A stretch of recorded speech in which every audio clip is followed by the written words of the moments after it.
All right, and we back with another episode of Hey, I'm Just Asking. And today we want to talk about, does DC still have big homies? Now, with the recent controversy between the DC Blacks and Ant Glizzy, I was asked about the current state of the big homies and the OGs in DC.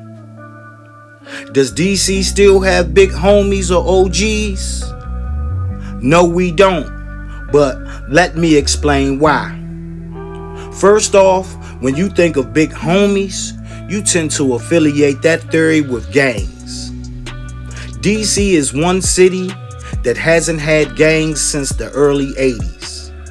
The A-Team, the Diamond Crew, the Gangster Chronicles, and the Young Crew.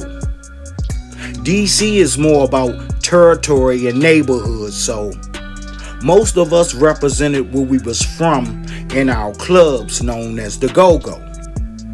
It's a DC music culture where you get shout-outs and recognition in the city for being in the club scene. No structure or organization, just street guys representing where their loyalty lies. As far as big homies go, we used to have them, but they got phased out for 3 reasons. Before I go there though, let me give you some insight on what a big homie was back in the day.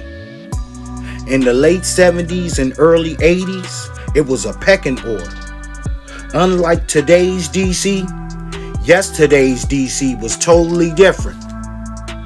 There was no jumping off the porch without being battle tested and groomed into the life of crime.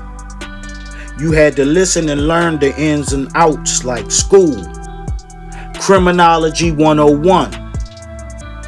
The OGs had the work and the knowledge of the game.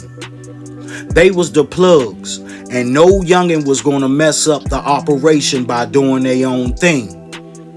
You had to get trained and mentored on what to do and what not to do.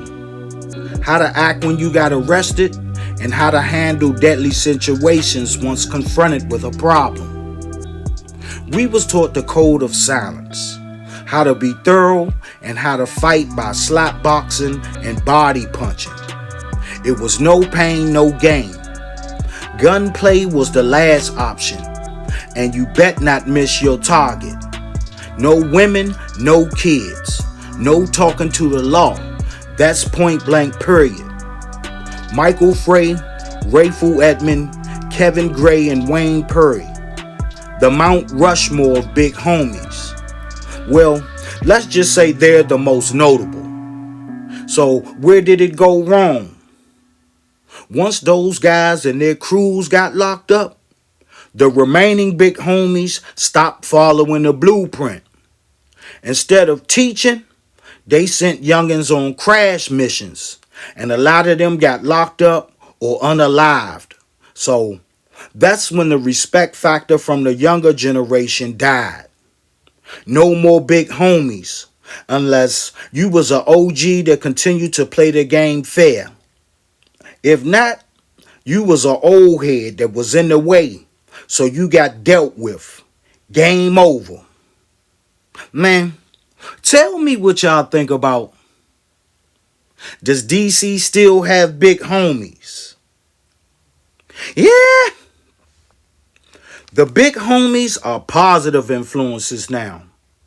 Most of them work jobs or have their own businesses. The ones that still indulge in the game don't talk. They live under the radar. They don't waste time talking to youngins because they label them as disrespectful, like, you can't give knowledge to those who don't respect wisdom. Man, like this video, share this video, comment, and subscribe to the channel. Hey, I'm just asking.